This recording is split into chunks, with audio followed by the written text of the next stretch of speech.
managpalis or kung wala pa ako sa account na po, pila na lang ka-adlaw sir ang ato ang kalibutan. Yes, since December 1st week, we already informed the community as well as yung ating mga waterbank investors, maritime stakeholders na open na yung Coastguard for accepting registration. As of the moment, wala pa rin sa amin ipaparegister. In response to this, ang Coastguard mismo will conduct community awareness relative to this matter para mas ma-inform natin sila. Yung Coastguard na yung mag-postal information dissemination. And in addition to that, yung deadline ng registration natin will be on January 14 until 5 p.m.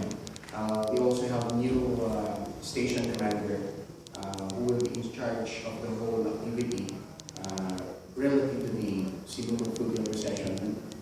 He is Commander de la Peña, so he will be the one to decide whether there will be extension of registration for our participants in Fluvial procession. Sir, final na po yung hindi talaga siya dadaan sa Pagkakasit, sir. Yes, relative to the ongoing construction of the third bridge, Simuli, where it constricts the pavement of our vessel. Last year we have 5 phases, where in the 5th phase from Pier 1 will be going to Pasay area and then back for disembarkation to the Pier 1. We will be eliminating the 5th phase. So from first phase, CDP, Captain Veloso Pier, second phase will be turning into the second bridge.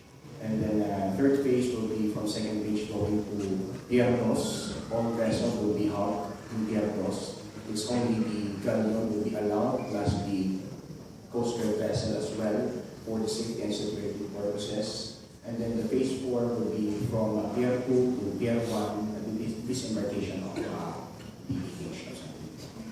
So definitely that will be eliminated, sir, in phase 5, wherein we will be going to Pasay area just for the security and safety purposes related to the construction of the bridge.